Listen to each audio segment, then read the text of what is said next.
दूसरा सुझाव जो कांग्रेस पार्टी ने दिया है, थोड़े दिनों बाद सुधार आया है कांग्रेस में, इसके लिए हम उनको धन्यवाद और बधाई देते हैं।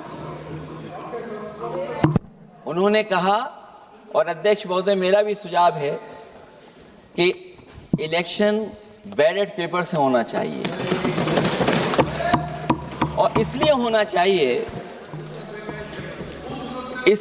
चाहिए कि बहुत प्रश्न लग रहे हैं, बहुत उंगली उठ रही है, इलेक्ट्रॉनिक चीजों पे बहुत सवाल खड़े हो रहे हैं, और केवल भारत के अंदर लोकतंत्र में नहीं, दुनिया के लोकतंत्र में।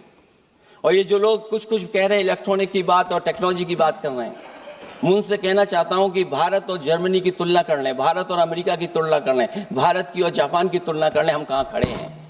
अगर वो संपन्न देश जो टेक्नोलॉजी में हमसे कई गुना आगे हैं, अगर वो स्वीकार नहीं कर रहे ईवीएम, तो आखिरकार हम ईवीएम को क्यों स्वीकार कर रहे हैं। अगर उन देशों में लोकतंत्र है और बैलेट से वोट पड़ रहा है, तो यहाँ पर भी बैलेट से वोट पड़ना चाहिए। और जो मेरी जानकारी जहाँ तक पहुँचती और जानकारी है मुझे, वो जानकारी ये कहती है कि जर्मनी में अगर आप ईवीएम से वोट डालेंगे तो वो अनकॉन्स्टिट्यूशनल माना जाएगा। सोचो, जर्मनी जैसा देश बैलेट पेपर से वोट डलवा रहा, तो आखिर भारत जैसा देश हम बैलेट पे क्यों नहीं जा रहे हैं।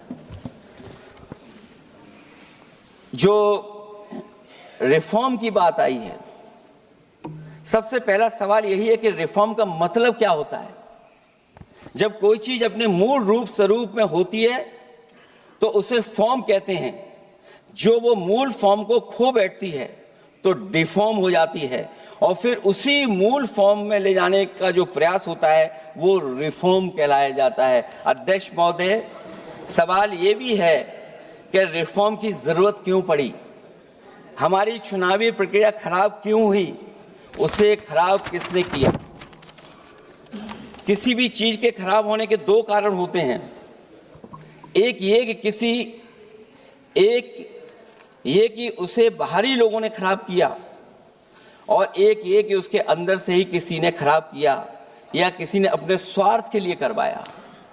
तो अध्यक्ष महोदय, आज ये अजीब हालत है कि बाहर से ज्यादा चुनावी प्रक्रिया अंदर से खराब हुई है। और ये उदाहरण इसलिए मैं देना चाहता था बाई इलेक्शंस के और लोकसभा के इलेक्शन का, क्योंकि जिस तरह की शिकायतें की गई थीं, अध्यक्ष महोदय, एक भी शिकायत पे कार्रवाई नहीं हुई। एक और मैं उदाहरण देना चाहता हूं, फर्रुखाबाद का चुनाव लोकसभा का, हालांकि और लोकसभा के चुनाव को मैं नहीं कहूंगा, लेकिन फर्रुखाबाद का लोकसभा का चुनाव जो पिछली बार 2024 में बड़े करीब से मैंने देखा।